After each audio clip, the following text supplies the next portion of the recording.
Chapter 4 The Core Language Approach. The unconscious insists, repeat, and practically breaks down the door to be heard. Annie Roger, The Unsayable. When fragments of the past trauma play out inside us, these fragments leave clues behind. Clues in the form of emotionally charged words and sentences expressing our deepest fear often link us back to unresolved traumas. As we have seen, this trauma might not even belong to us. I call the verbal expression of these traumas core language. Core language can also be expressed in non-verbal ways. This can include physical sensation, behaviors, emotions, impulse, and even the symptom of an illness. Jesse's core language included being jolted awake at 3:30 am, shivering without knowing why, and being terrified of falling back to sleep. Gretchen's core language included depression, despair, anxiety, and the urge of vaporize herself. But Gretchen and Jessie carried pieces of the puzzle that linked them to someone unresolved from their family history. We all know the story Hansel and Gretel, who are tricked into the dark forest, worried that they will never find their way out. Hansel leaves a trail of breadcrumbs in the woods to ensure their safe return home. It's an apt analogy when deep in the forest, out of fear, or just a little unsettled from stepping off the path, we to leave a trail of crumbs that can help us find our way, but instead of breadcrumbs, we leave a trail of words, words that have the power to lead us back to on course. These words may appear random, but they are not. They are actually clues for our unconscious. When we know how to gather and connect them, they form a trail we can follow to help us understand more about ourselves. Like the fairy tale children, we may wander too far into the forest that our fears even to remember where home is instead of following the trail of work. We may find ourselves resorting to medication, comforting ourselves with food, cigarettes, sex, alcohol, and distracting ourselves with a mindless activity. As we know from personal experience, this path always did end. They never take us where we need to go. We don't realize that the breadcrumbs of our core language are all around us. They live in the words we speak aloud and in our heads like the alarm of a clock. But instead of following them to see where they lead, we may become paralyzed by the French that these words create inside us. Unconscious memory. Understanding how traumatic memories are stored can shed some light on what happens to our world when we are overwhelmed. Long-term memory is often divided into two main categories, declarative and non-declarative. Declarative memory, also called explicit or narrative memory, is the ability to consciously recall fact or event. This type of memory depends on language to organize, categorize, and store information and experience that will later become retrievable memories. It's like a book we can pull off the shelf when we need to refer to a story from the past. When we can't put even into words, we can recall them as a part of our history. Non-declarative memory, also called implicit sensory motor and procedural memory, operates without conscious recall. It allows us to automatically retrieve what we have already learned without having to relearn the steps. When we ride a bicycle, for example, we don't think about the sequence of events required to make it move forward. The memory of riding a bicycle is so ingrained in us that we just hop on and pedal without breaking the process down into steps. These kind of memories are not always easy to describe in words. Traumatic experiences are often stored as non-declarative memory. When an event becomes so overwhelming that we lose our words, we cannot accurately recall and declare the memory in storm form, which require language to do so. It's as though a flash flood in streaming through all our doors and windows at once. In a danger, we don't stop long enough to put our experience into words, we just leave the house. Without words, we no longer have full access to our memory of the event. Fragments of the experience go unnamed and submerged out of sight, lost and undeclared. They become more part of our unconscious. The vast reservoir of our unconscious appear to hold not only our traumatic memories but also the unresolved traumatic experience of our ancestors. In this shared unconscious, we seem to re-experience fragments of an ancestral memory and declare them as our own. Although the mice studies described earlier provide some evidence of how trauma is passed down from one generation to the next, the exact mechanism for how this transfer takes place in human being has yet to be fully understood. Still, even though we are not exactly certain how an ancient or unfinished business takes root inside us, it appears to bring life when such a link is made conscious. Undeclared language, when words come isn't. There are two important times when we are unable to use words to describe our experience. The first is before the age of 2 or 3, when the language and our brain have not yet reached fully maturity. The second occurs during a traumatic episode, when our memory function becomes suppressed and we can accurately process information. When memory function is inhibited, emotionally significant information bypasses the frontal lobes and cannot be named or ordered through words or language. As Basil van der Kolk described, without language our experience often go undeclared and more likely to be stored as fragments of memory, bodily sensation, images, and emotions. Language allows us to corral our experience into a story form. Once we have the story, we are more able to revisit an experience, even a trauma, without reliving all the turmoil attached to it. Even though language may be one of the first things to go when we are overwhelmed, this language is never lost. It's saved back in our unconscious and surfaces unexpectedly, refusing to be ignored, as psychologist Annie Rogers says. The unconscious insist repeats and practically break down the door to be heard. The only way to hear it, to invite it into the room, is to stop imposing something over it, mostly in the form of your ideas, and listen instead for unsavable, which is everywhere, in speech, in enactment, in dream, and the body. Core language and memory recover. The unspoken experiences that live in our unconscious are all around us. They appear in our quirky language, they express in our chronic symptoms and explainable behavior. They resurface in the repetitive struggle we face in our day-to-day life. These unspoken experiences form the basis of our core language. When our unconscious break down our door to be heard, core language is what we hear. The emotionally charged words our core language are key to non-declarative memories that live both in our body and in the body of our family system. They are like gems in our unconscious waiting to be excavated, and we fail to recognize them as messengers. We miss important clues that can help us unravel the mystery behind our struggle.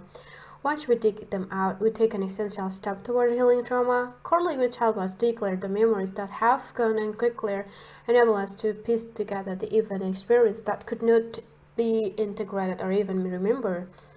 When enough of these pieces are gathered in our consciousness, we begin to form a story that deepens our understanding of what might have happened to us or to our family member. We begin to make sense of memories, emotions, and sensations that may have been haunting us our entire life.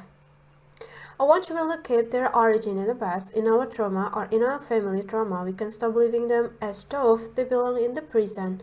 And though not every fear, anxiety, and repetitive thought can be explained by a traumatic event in the family, certain experiences can be more fully understood when we decipher our core language. How to recognize our core language? The intense or urgent word we use to describe our deepest fear, that's our core language.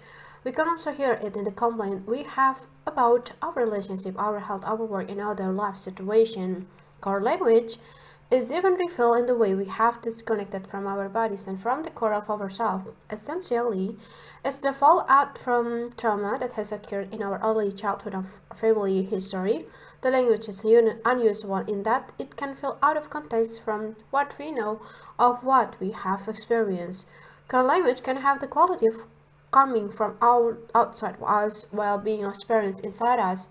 Gretchen, who now understood what was behind the words fibrous and incinerate, reported, "Those feelings live in me, but they were not for me." Once this idiosyncratic language is exposed, its intensity and its influence on us begins to lose its charge. The core language map.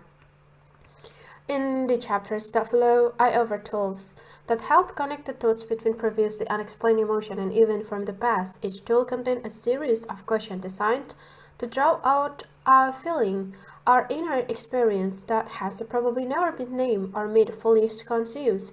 Once enough information has been retrieved, a map begins to appear, a map of the unconsciousness. It's called a core language map, and it can actually be charted on paper. The words we write will determine the direction in which we will travel. Everyone has a core language map, and every map is unique. Our core language map probably existed long before we were born. It may have belonged to our father or to our grandmother, and we have merely been carrying it up for them. Perhaps they too had been merely the bearer of this map for a family member who lived before them. Some maps are formed during the wordless time of infancy. In whatever way we have received it, we now have the opportunity to trace it back to its origin. Unresolved traumas from our family history spill into successive generations, blending into our emotion, reaction, and choices in ways we never thought to questions. We assume this experience originates with us. With our true source out of sight, we are often unable to differentiate what is ours from what is not. Following our core language map can bring us face to face with family members who live like a ghost, unseen and ignored. Some have been long buried, some have been rejected or forgotten, others have gone through ordeals so traumatic it's too painful to think about what they must have endured once we find them. They are set free and we are set free. Our history is waiting to be discovered. The words, the language, the map, everything we need to make the journey is inside us at this very moment. In Chapter 3, I presented the latest scientific research showing how such a tool as visualization can create new neural pathways in the brain and even have a positive effect on our genes. Now, it's lastly what we have learned in the chapter The Flow. We will find exercises intended to take you beyond the constraint of habitual thinking. They are designed to stir the pot so that the deeper streams of the unconscious can bubble up to the surface. It's exercise builds even the one that preceded. Some ask us to close your eyes and visualize your family member. Others will ask you to tune in the sensation on your body. Several of the exercises will ask you to write down answers to questions designed to help you uncover the significant clue in your core language. It's helpful to keep pen and paper close by and notebook work well so that you can easily review your response as you move forward. It's been my experience that by doing the exercises, you will deepen your own experience and discover more about yourself. There is no need to worry about right or wrong answers. Let curiosity be your guide as I walk you through a process that, in my practice, has been a healing one for many. Chapter 5: The Four Unconscious Stems. The most powerful ties are the ones to other people who gave us birth. It hardly seems to matter how many years have passed, how many betrayals there may have been, how much misery in the family we remain connected, even against our will. Anthony Brand. Bloodlines. Whether we inherit our parents' emotion in the womb or they are transmitted in our early relationship with our mother, or we share them through unconscious loyalty or family traumas, one thing is clear: life sends us forward with something unresolved from the past. We delude ourselves when we believe we can make our life go exactly as we plan. Too often our intentions are at odds with our actions. We might desire good health but eat far too much junk food and find excuses not to exercise. We might yearn for a romantic relationship but distance ourselves as soon as potential partner get close. We might want a career that's meaningful but fail to take the steps necessary to achieve it. The worst part is that the very thing that holds us back is often invisible to us, keeping us frustrated and confused. We look for answers in the usual places. We focus on the deficits in our upbringing. We mull over the upsetting event in our childhood that left us feeling powerless. We blame our parents for unfortunate things that happened to us. We visit the same thoughts over and over again, yet remembering in this way rarely makes things better without the origin of our issue inside. Our complaint merely perpetuates our continued unhappiness. In this chapter, we will learn about the four conscious stems that interrupt life forward progress, for which our relationship success and health can be disrupted. Before we go there, let's look at how we got there here. The flow of life. The pathway was simple. We came here through our parents. As the children of our parents, we are connected to something vast that extends backward in time, literally to the beginning of humanity itself. Through our parents, we are plugged into the very current of life. Though we are not the source of that current, the spark has merely been forwarded to us, transmitted biologically, along with our family story. It's also possible to experience how it lives inside us despite us our life force. Maybe you can feel it pulse inside you right now as you read this. If you have ever been with someone when he or she died, you can feel this force diminish. You can even feel the very instant of separation when the force leaves the body. Likewise, if you have ever witnessed a birth, you can feel the life force filling the room. That life force does not stop with birth. It continues to flow from your parents to you, even if you feel disconnected from them. I have observed, both in my clinical practice and in my own life, that when our connection to our parent flows freely, we experience ourselves as more open to receiving what life brings our way. When our connection to our parent is impaired in some way, the life force available to us can feel limited. We may feel blocked and constricted or feel outside of the flow of life, as if we are swimming upstream against the current. Ultimately, we suffer and don't know why, but we have this resource within us to heal. Start by assessing the connection we feel to our parent in this very moment, regardless of whether they are still alive or not. Sensing the flow.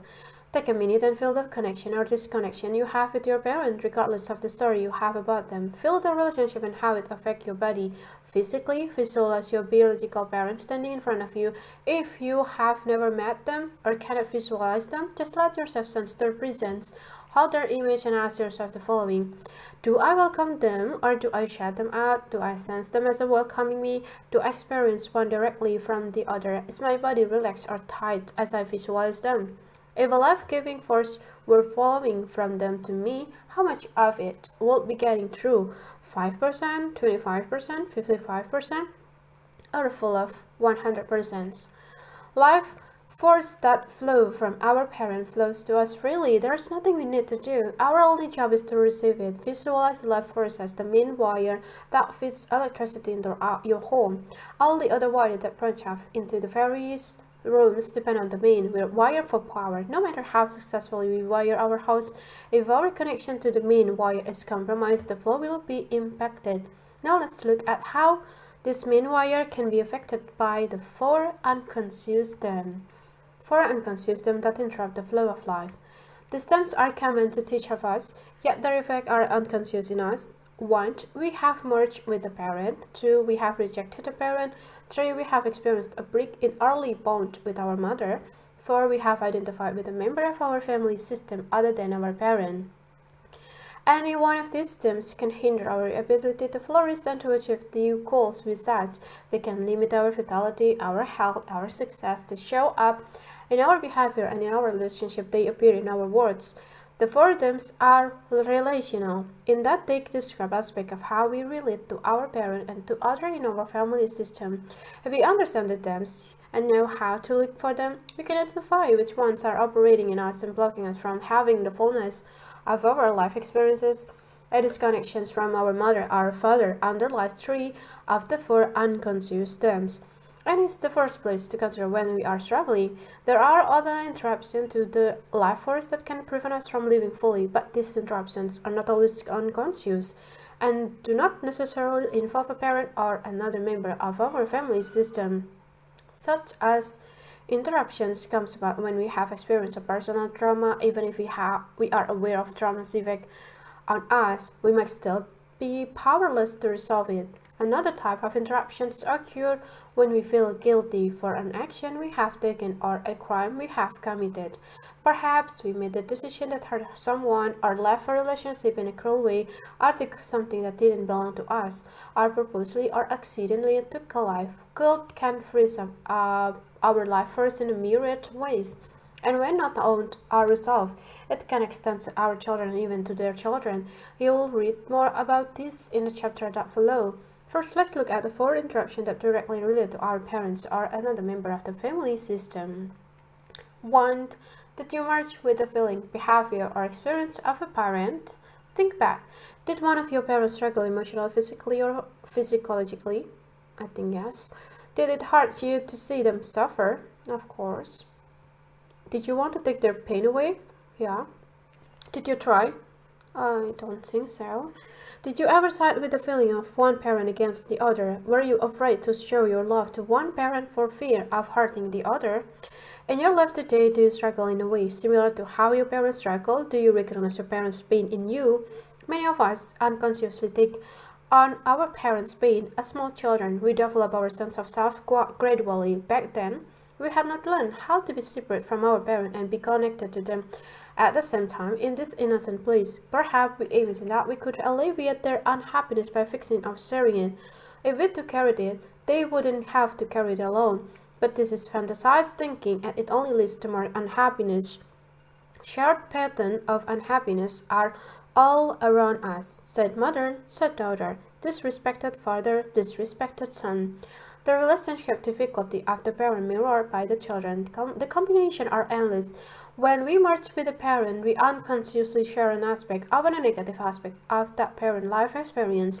We repeat or relive certain situations or circumstances without making the farewell link that can set us free. Gavin's story. The following story illustrates how this often failed dynamic can fuel a struggle we feel powerless to resolve. When Gavin was 34, he made a series of rash financial decisions that cost him and his family all the money they had saved. He has recently been let go from his job as a project manager for failing to meet deadline. With a wife and 2 small children at home, Gavin was desperate, struggling to pay his bill and with his marriage no stream. Gavin spiraled into a deep depression. When he was a small boy, his father, who also happened to be his mid-30s at the time, lots the famous entire saving at the racetrack, believing he had insider information about a particular horse at that point. Gavin's mother took the kids and moved back to her parents' home. After that, Gavin really saw his father, whom his mother referred to as a selfish man, a compulsive gambler and a loser. Now at 34, though he had made the connection consciously, Gavin was repeating his father's loser experience. He, too, had lost his family saving and was now facing the possibility of losing his wife and children. It was not until our session together that Gavin realized he had been reliving the past. Being so far removed from his father, Gavin couldn't understand how their life mirrored such a similar pattern. By not sharing a conscious connection with his father, Gavin had forged an unconscious one. He had unwittingly repeated his father's failure. Understanding this, Gavin set out to repair the broken relationship. It had been nearly a decade since they would spoken. Conscious of his own resistance, and aware that he must knew his father through his mother's stories, Gavin proceeded cautiously, but with an open mind. In a handwritten letter, he told his dad that he was the grandfather of 2 little girls and that Gavin was trusting an instinct beneath his fear. Gavin picked up the phone and dialed his father's number. He was glad he did. Surprisingly, his father had not received the letter. In the call, both men awkwardly fumbled through words and emotion while trying to forge a connection. After a few strange phone calls, genuine feeling began to surface. Gavin was able to tell his father that he deeply missed him. His father listened, choking back tears. He told Gavin how incredibly painful it has been to lose his family, and how a day had not gone by without his feeling of the sting of grief and sadness. His father suggested that they meet in person. Gavin agreed. Within weeks, the depression that had engulfed Gavin began to live. With his father back in his life, Gavin began to establish things at home, restoring the trust he would lost with his wife and strengthening his ties with his children. It was as if a key he never knew was missing had been found. Gavin could now unlock the safe that held the most essential valuable of his life, his connection to his family. The last thing parents would want to see is their child suffering on their behalf. It's arrogant and inflated to think that we, as children, are better equipped to handle our parents' suffering than they are. It's also out of tune with the order of life. Our parents existed before we did. They provided for us so that we could survive. We did not, as infants, provide for them. When a child takes on a parent's burden, whether consciously or unconsciously, he or she misses out on the experience of being given to and can have difficulty receiving from a relationship later in life. A child who takes care of a parent often forges a lifelong pattern of overextension and creates a blueprint for habitually feeling overwhelmed. By attempting to carry out our parents' burden, we continue the family suffering and block the flow of life force that is available to us and to generations that follow us. Even when we care for ill or elderly parents, providing that they cannot do for themselves, it's important to preserve and respect the integrity of the parent-child relationship rather than diminish our parents' dignity. Do have you judged, blamed, rejected, or cut yourself off from a parent?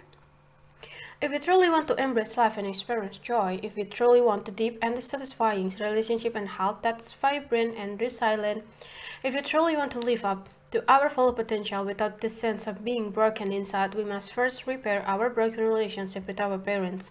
Beyond having given us life and being an inexorable part of who we are, our parents are the gateway to the hidden, strange, and creative forces, as well as the challenges that are also part of our central legacy. Whether they are dead or alive, whether we are distant from them or our relationship is amicable, our parents and the huge traumas they have experienced inherited hold the key to our healing.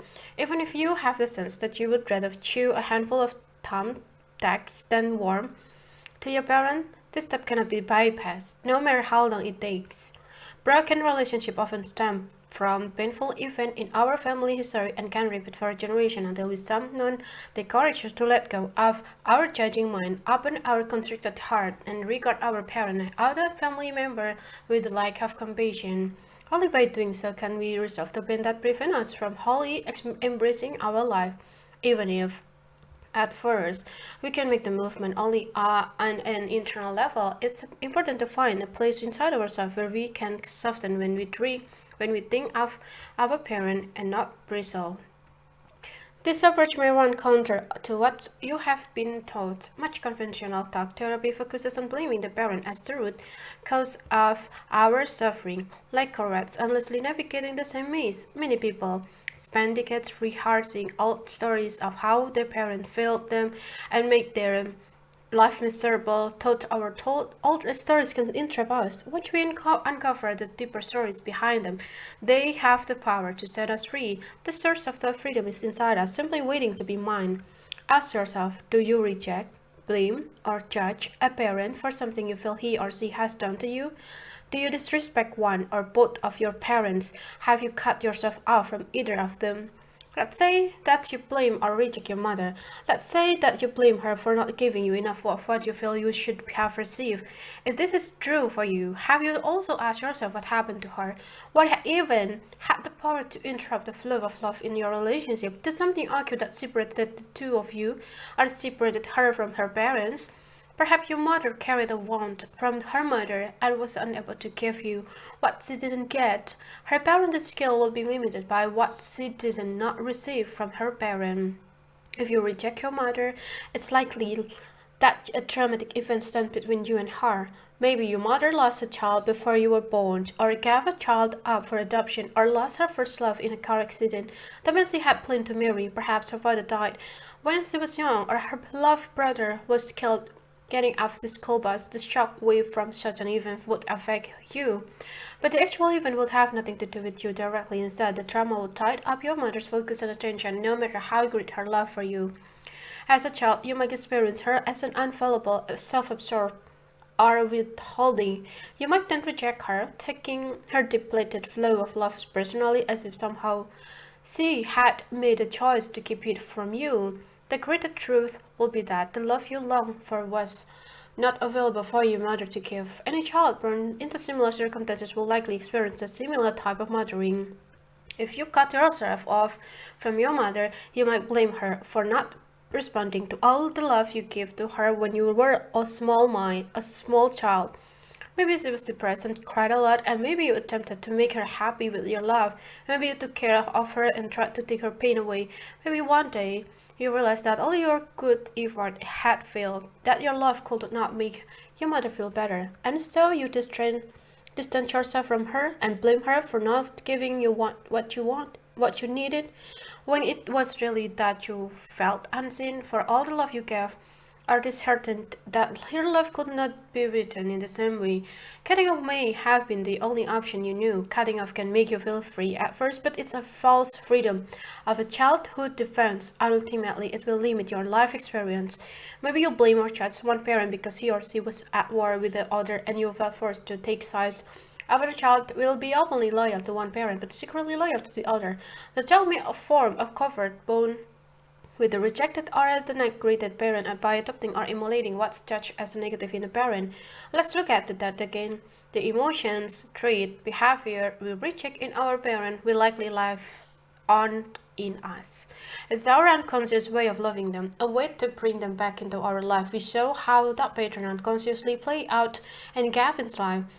When we reject our parent, we can't see the way in which we are similar. The behavior becomes disowned in us and are often projected into the people around us. Conversely, we can attract friends, romantic partner, business associate who display the very behavior we reject, allowing us to merit opportunity to recognize and heal the dynamic. On a physical level, rejections of our parent can be felt as a pain, tightness, or numbness in our body. Our bodies will feel some degree of unrest until our rejected parent is experienced inside us in a loving way. We don't even need to know the exact family story to understand what triggered the rejection. Clearly, something happened that kept the two of you from being close. Perhaps your mother's mother died when she was young, or your mother lost a sibling or was left by the great love of her life. She might not reveal her history and you might never know it. Even so, healing your relationship with her will help you feel more whole inside yourself. Something clearly happened. Something clearly happened. That's all you need to know. And this something block your heart or block the heart or both. Your job is to reconnect with the love you naturally felt for her when you were small. In this way, you can let go of what you might be carrying that actually belongs to her. Healing our relationship with our parent often begin with an inner image. Sometimes before we can take a step in the outer world, we must first make a step in our inner world. That follow is one way to get the process ongoing. Although the exercise focuses on our relationship with our mother, the same exercise can be done visualizing our father. Visualizing your mother and her history. Imagine that your mother stands in front of you, a few steps away. Check inside. What sensation are you aware of? Now imagine that she takes 3 large steps and stands very close to you, within inches of your body. What physically happens inside you? Does your body open or does it contract or want to pull away? If your answer is that your body contract or want to pull away, it's important to realize that the work of opening is now your responsibility and not your mother's. Now let's widen the lens and think of your mother again standing a several steps away. This time, visualize her surrounded by all the traumatic events she experienced. Even if you don't know exactly what happened to her, you have a sense of her family history and how she might have struggled in her life. Take a moment to really feel what it must have been like for her. Close your eyes, recall all stories from your mother's family history, and let all the tragedies you know come to mind. Visualize your mother as a young woman or a small child or even a small baby tightening against the wave of loss, trying to protect herself from the onslaught of pain. What does your body feel as you sense what she might have felt? What are the sensations and where do they arise in your body? Can you feel or imagine what it must have been like for her? Does this touch you? Can you feel your compassion for her? Tell her in your heart, Mom, I understand. Even if you don't fully understand, say the words again. Mom, I understand. Consider adding the word Mom. I will try to take in your love just as it is, without judging it or expecting it to be different. How does it feel to say that? What happens in your body when you tell her this?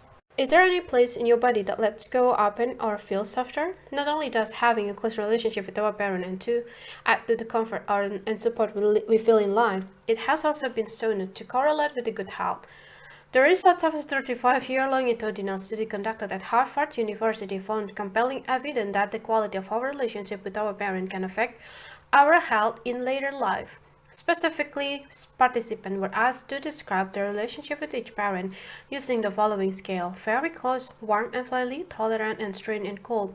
91% of participants who stated that their relationship with the mother was tolerant and strained were diagnosed with a significant health issue like such as cancer, coronary artery disease, hypertension, and etc. In midlife, compared with the 45% of participants, less than half who reported that their relationship with their mother was a warm, close. Similar number were reported for participants who described their relationship with their father. 82% of the participants who reported tolerant and strained relationship with their father had significant health issues in midlife, compared with 50% of those who had warm and or close relationship with their father. If participants had a strained relationship with both parents, the results were startling. 100% had significant health issue versus 47% of those who described their relationship with their parents as being warm and close.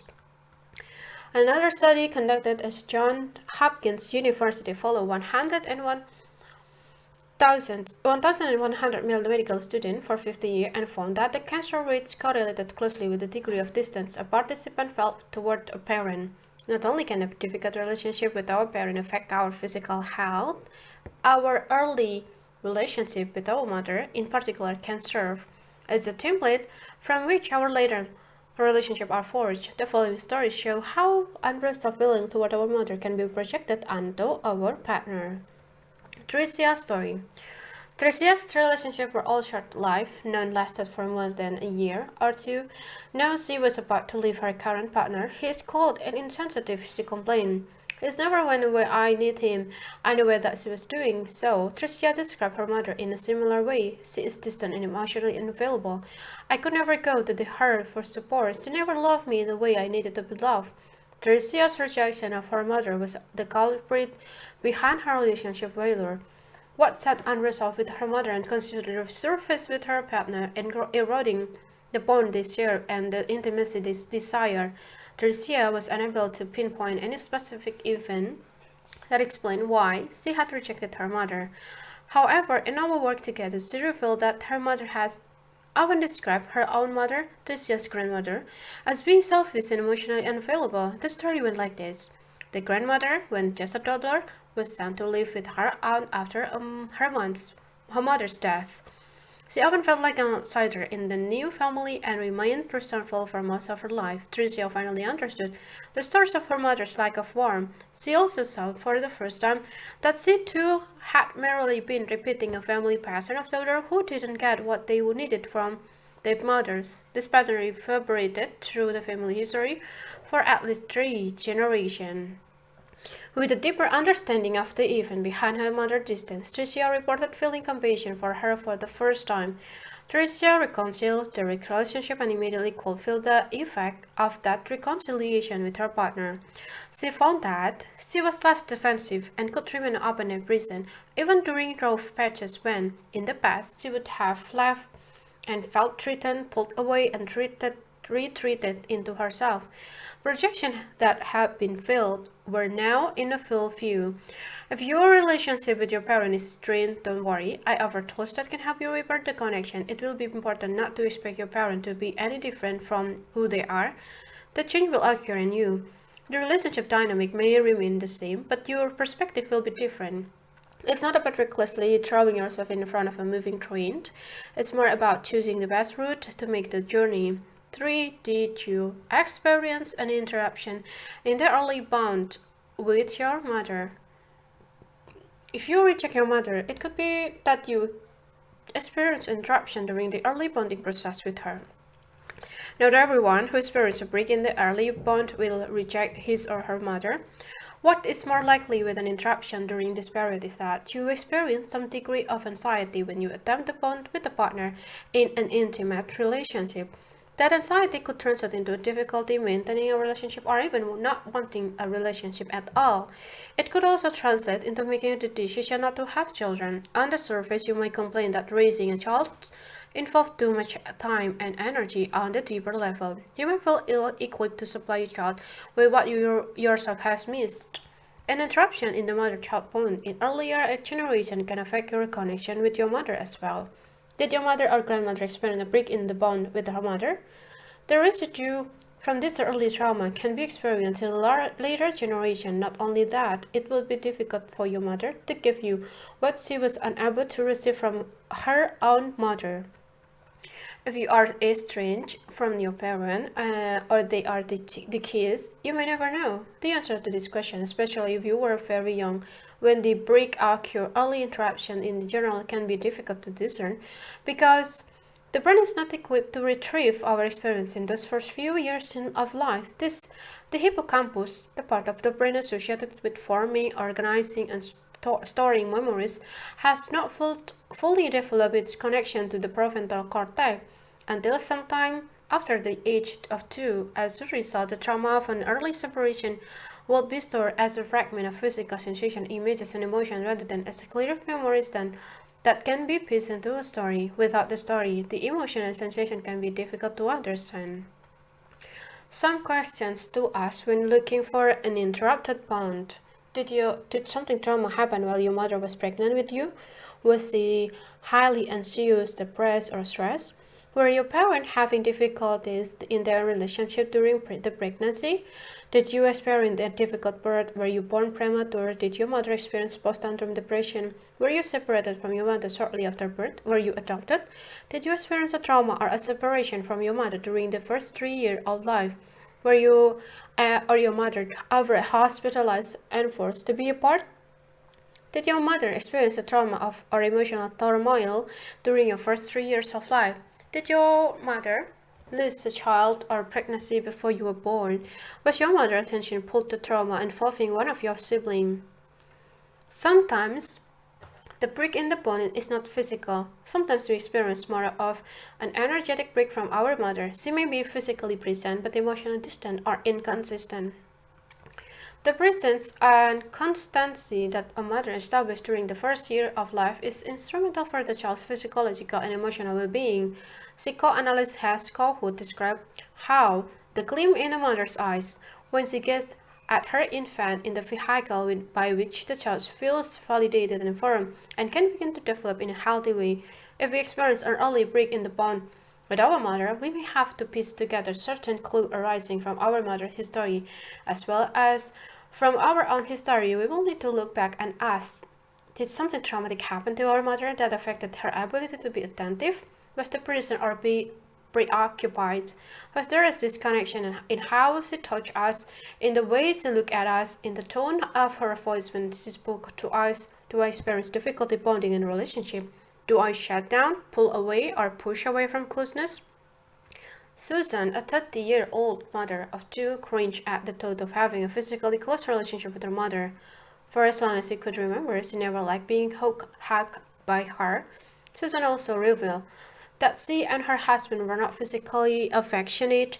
Hugging takes your energy away, Susan would say. When Susan was 9 months old, she spent a week alone in the hospital with pneumonia, while her mother remained at home to take care of the other sibling. At that point, Susan unconsciously began to withdraw. By rejecting her mother's affection, Susan was merely protecting herself from being hurt and left again. This being able to identify the root of her repulsion toward her mother was crucial. After that, Susan was able to restore the bond that had broken between them. After experiencing an interrupted bond, a child can be hesitant when it's time to re-establish the connection with the mother. The way this connection is restored and created a blueprint for bonding and separating in future relationship with the mother and child do not fully re-establish their connection. The child may remain hesitant later in life when attempting the bond with the partner. A failure to re-establish the bond can create an unexplainable lack of closeness that casts a shadow over daily relationships, says physiologist David Chamberlain. Intimacy and genuine friendship seem beyond reach. As infants, we perceive our mother as our world. A separation from her is felt like a separation from life. Experiences of emptiness and disconnection, feeling of hopelessness and despair. I believe that something is terribly wrong with us or with life itself. All this can be generated by an early separation. Too young to process the trauma, we experience feeling, belief, and body sensation that live inside us without a story that connect them to the past. It is this experience that infuse the many heart losses, disappointment, and disconnection we encounter as our life unfolds. The negative memories of childhood. Many of us cannot see beyond the painful image of our childhood and are unable to remember the positive thing that happened to us. As small children, we experience both comforting and unsettling times. However, the comforting memories of being held by our mother as she fed us, cleaned us, or rocked us to sleep are often blocked from surfacing. Instead, we seem to recall only the painful memories of not getting what we wanted, not getting enough love, There are reasons for this. When we, as small children, experience our safety or security being threatened, our bodies reacted by erecting defenses. These unconscious defenses then become our default, orienting our attention toward what's difficulty or unsettling instead of registering what's comforting. It's that stuff our positive memories live on the other side of a wall just out of our reach. Only able to reside on one side of the wall, we truly believe nothing good ever happened to us. It's as though we have a rewritten history, keeping only those memories that support our primitive defensive structure. Defensive that have been with us so long when they become us. Beneath the unconscious barricade we have erected lies a deep desire to be loved by our parent.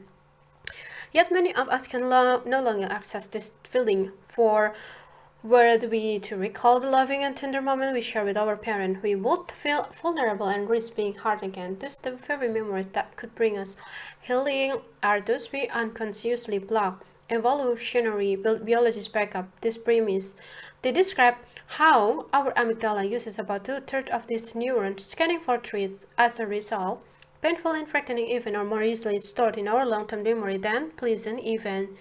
Scientists call this default mechanism a negative bias, and it makes perfect sense. Our very survival depends on being able to screen out potential attack. The mind is like Velcro for negative experience, says neuropsychologist Rick Hansen, and Teflon for positive ones. 4. Are you consciously identified with a member of your family system other than your parent? Sometimes our relationship with our parent is strong and loving, yet we still find ourselves unable to explain the difficult feeling we carry. We often assume that the problem originates inside us, and we only dig deep enough we will discover its source until we uncover the actual triggering event in our family history. We can relive fears and feelings that don't belong to us, unconscious fragments of a trauma, and we will think they are ours.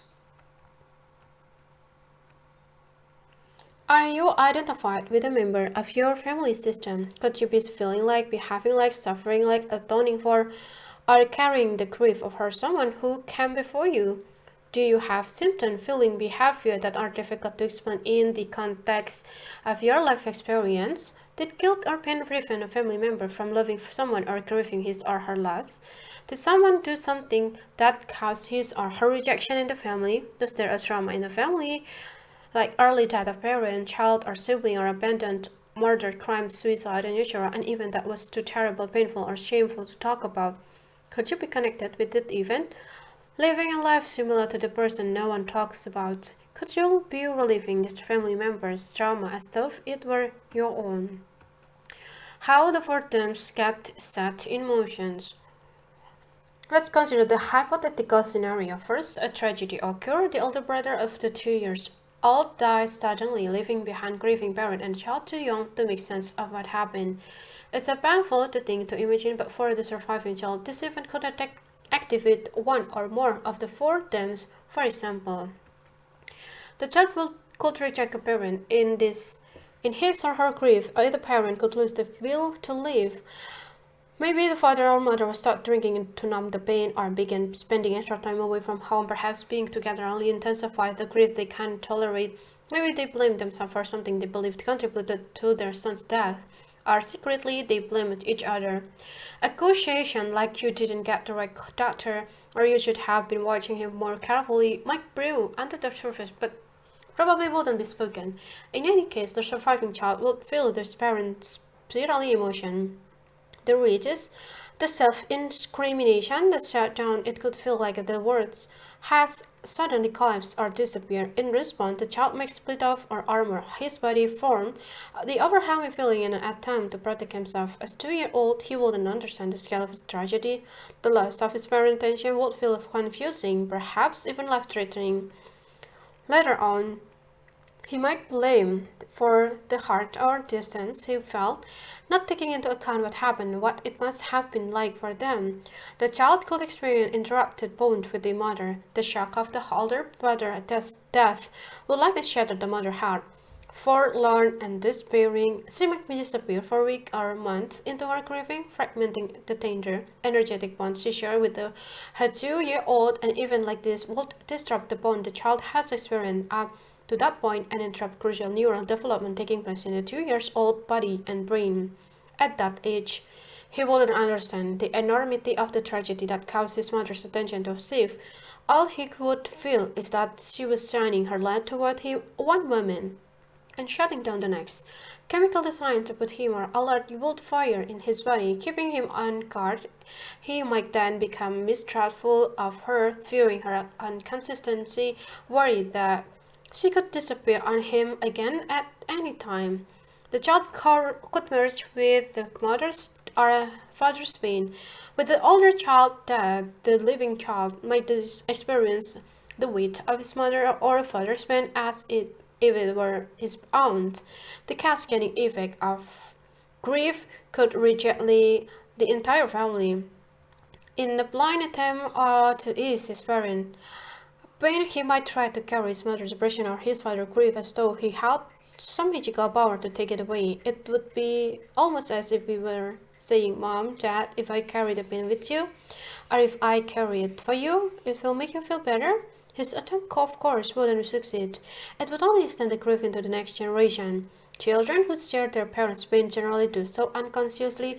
They operate from a blind fantasy that they can save their parent. Instinctively loyal children often repeat their parents' sorrow and relieve their misfortune. This bond of loyalty, as Hallinger calls them, can then be carried over several generations, rendering the family legacy a legacy of unhappiness.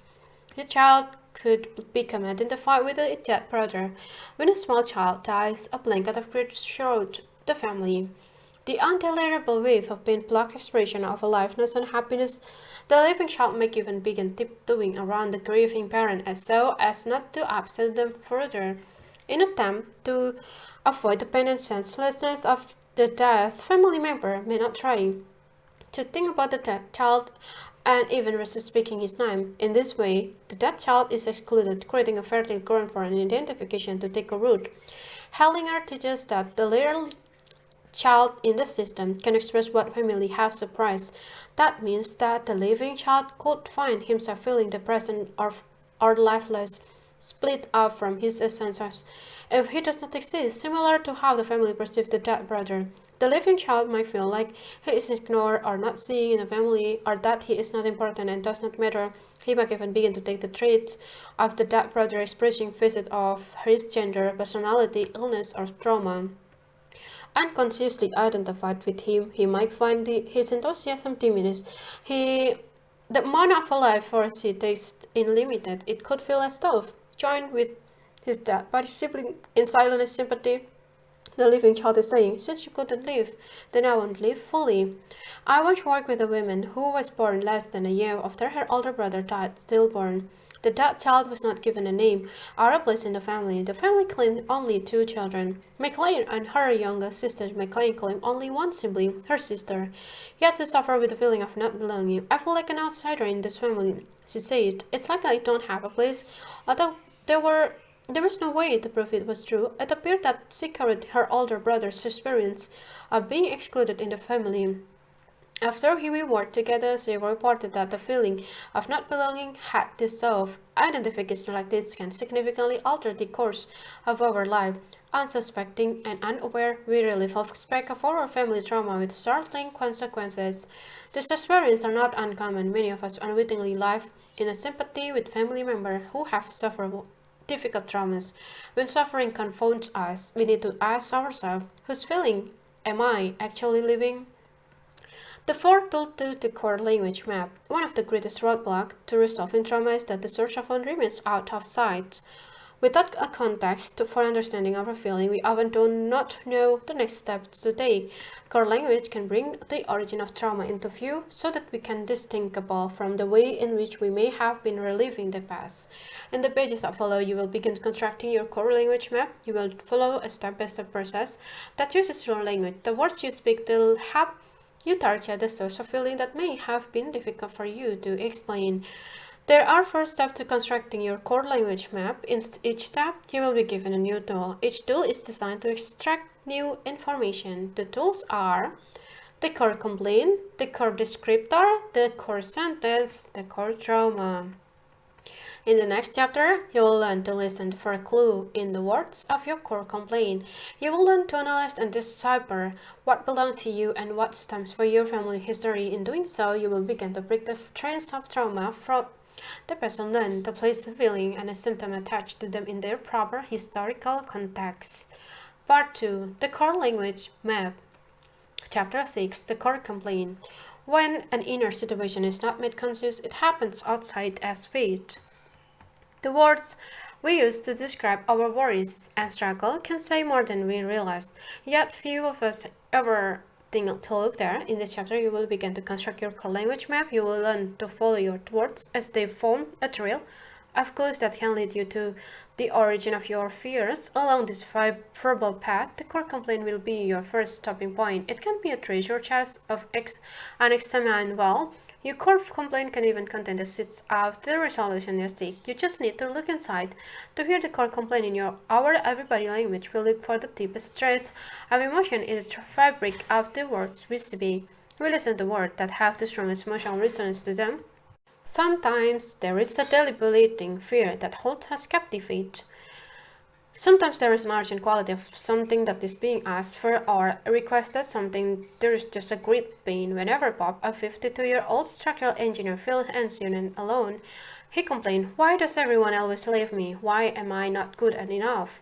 Sometimes we hear words or phrases that appear to have a life of their own. In Joanne's complaint, she said that her mother always referred to her as the object of disappointment in the family. Her major complaint was that she and her mother was not close, that the distance and harsh words between them had been the source of a great pain and emptiness for her. When she peeled back the layer of generational pain, she understood that it was her grandmother, not her, who felt like the abject disappointment in the family. The story went like this. Grandmother was a 15-year-old girl in love with a married man in their small free Irish village. She became pregnant and the man refused to take responsibility, kicked out of her home. The grandmother lived with the shame for the rest of her life, cleaning houses and raising her only daughter as a single parent. Grandmother never married and never got over the feeling that, by having an illegitimate child, she had brought the same to her family. Even though the words abject disappointment were never spoken by the grandmother, they resonated for all three women. The grandmother lived this word when she was banished by her family. Her daughter lived this word when she felt that she had ruined her mother's life by being born out of wedlock. 2 generations later, the granddaughter shared the emotion, feeling like she was a disappointment to her mother. The worst object disappointment in the granddaughter's core complaint, when explored, broke her tranquility and understanding. She began to realize that her mother's incentive was never meant for her personally, even though the words had been directed toward her. Now, when she heard them, the words evoked a feeling of love and compassion for her mother and for her grandmother, and for what must have been a difficult life for them in Ireland. In analyzing the core complaint, we are not only looking at the word spoken language, we are observing our somatic or physical body language as well. We also pay particular close attention to the symptom and behavior we have that stand out as idiosyncratic or unusual. In the example that follow, a Carson, a 26-year-old fighter, expressed his fear physically as well as verbally. Carson was 24 when he sideswiped a guardrail and nearly topped over a cliff in an instant. He recovered control of the vehicle and continued safely to his destination, but his sense of having any control in his life vanished. From that day, Carson had been suffering from daily panic attack were he to die. His life would have amounted to nothing. Specifically, there were words of his core complaint: If I die, I will leave no legacy. No one will remember me. I will be completely gone, as if I never existed. I won't be remembered in a good light. What was odd about Carson's regret was that they belonged to a 26-year-old man. Carson's life had barely begun, and here he was, already been mourning a lifetime of regret. Something was clearly off-killer. When we examine the word of a core complaint, we trust the word implicitly. We don't always trust the context. However, the words themselves are generally true for someone, not necessarily us. Discovering who that someone is required a peek behind the curtain into our family history. For Carson, the missing someone was his father. After the tumultuous divorce from his mother, Carson's father was asked to give up his parental right to Carson, who was 4 at the time. After a long and successful battle of the custody right, his father finally conceded. Carson would never see his father again. Not only did her mother speak disparagingly about his father, but Carson was also adopted by his mother's new husband and was given the new man's name. Let's look again at the core language of Carson's core complaint. I will leave no legacy. No one will remember me. I will be completely gone as if I never existed. I won't be remembered in a good light. Carson's story now takes on a new light, merged with his father's reality of having lost his living legacy, his son. Carson had found a covert way to join with his missing father. He shared the feeling of his father's painful experience, fearing that he too would suddenly be gone and forgotten. After discovering the root of this core complaint, Carson made a decision to look at and resume contact with his father. His father had moved out of state and had 3 children with a second wife, yet he was ecstatic to hear from Carson. The emptiness of losing his first son 20 years earlier had remained with him, boring a hole, as he described it to Carson, in his heart. Something tangible, though deeply submerged, had also remained inside Carson. It was his love for his father. As the age goes, his story is written by the victor and penned by those who remain to tell it. No matter how sweet or one such the story, many of us really think of the question that story would look like if told by the other side. In the Carson's case, his mother was the victor and his father the loser, based on the fact that he was not there to raise his son. Both parents have hoped for child custody, but for reasons unknown, his father lost. Carson realized that years of the negative story his mother told him about his father had short that his early memories of him. Over the following month, Carson and his father created new memories, taking several camping and fishing trips in the mountain they had frequented when Carson was small. During that time, Carson's panic attack completely disappeared. Father and son began forging a new substantive legacy together. Now here is your first writing exercise. Grab your pen and paper or notebook and let's get started. Writing exercise 1. Investigating your core complaint. 1. Focus on a problem that most pressing in your life right now. It might be an issue with your health, your job, your relationship, an issue that disrupts your sense of safety, peace, security, or well-being. 2.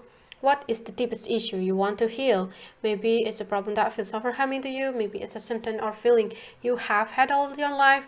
3. What do you want to see shift? 4. Don't edit yourself. 5. Write down what feels important to you. 6. Write it down as it comes to you. For example, you may carry a fear of something terrible happening to you in the future. It doesn't matter what comes out, just keep writing it. 7. If nothing comes, answer these 1 questions. If the feeling or symptom or condition you have never goes away, what would you be afraid could happen to you? 8. Do not continue reading until you have written down your most pressing concern. Now look at what you have written. As you read it, don't read it so carefully that you become enthralled with it. Don't get caught up in the word of feeling. Scan it lightly without feeling of the emotion. You are looking for words or phrases that stand out as unusual or peculiar. For example, that words or phrases do you always say or perhaps have never said before this writing exercise? What language seems to jump out at you? What language calls out to be noticed? Now, read it again, but this time read it out loud to yourself. Try to hear with a new ear that hears without feeling emotions. I call this type of hearing with our meta ear, or hearing with our third ear. What words or sentences have an ardent quality to them? What words have a strong emotional resonance or dramatic feeling? What words have a feeling of strangeness or peculiarity? What words may not fit entirely in this context of your life experience? See if you can listen to what you have written as though you were listening to someone else. Perhaps the words do in fact belong to someone else and you have merely been giving them a voice. Perhaps the word belonged to someone in your family who was traumatized and couldn't speak them out loud. Maybe through your complaint, you are telling out this person's story with the way Carson shared his father's angst. Listen as deeply as you can for something in the writing to grab you. In this type of listening, you are listening beneath the storyline for what is essentially to appear. If you get lost in the emotional element of the story, you may miss the core complaint.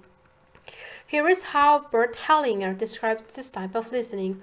I will describe what is happening when I'm working with someone. He will have told me something about himself, and I will have only half listened.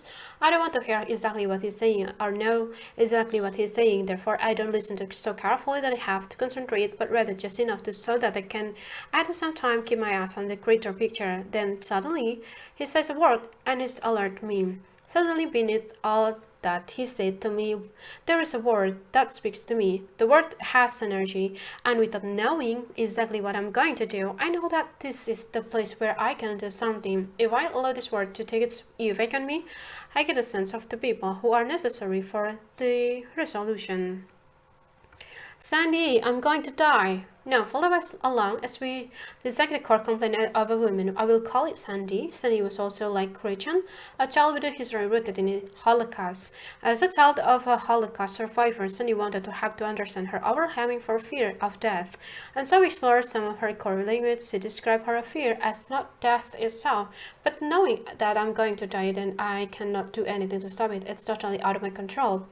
Also, Sandy wanted to have with her debilitating fear of closed-in spaces, which kept her from flying in a plane and riding in an elevator. Whenever the door of an elevator would close, or the plane would fill with people, whenever there would be an mass of people between me and the exit, a deep panic would set in. Her current complaint said it all. I can't breathe. I can't get up. I'm going to die. Sandy was 19 when the claustrophobia and feeling of not being able to breathe again.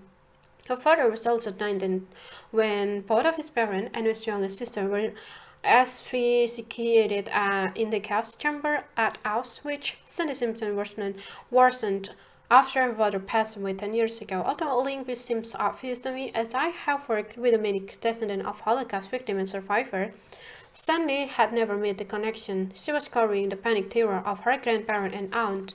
Perhaps she even carried her father's guilt of having been the only family member to survive. Look again at Sandy's core language. Knowing that I'm going to die and I can't do anything to stop it, it's totally out of my control. Clearly, her grandparent and aunt will feel this way, living in a death camp or as they were being led to the gas chamber.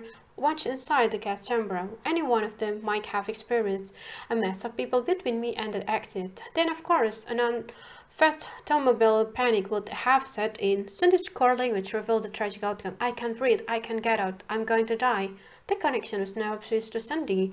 The panic of her center had been expressing itself inside her, and although also she had known about the tragic event in her family, she had never made the connection that she could be the barrier of suffering that didn't belong to her. No, it was clear. In our session together, I asked Sandy to visualize her aunt and grandparents standing in front of her.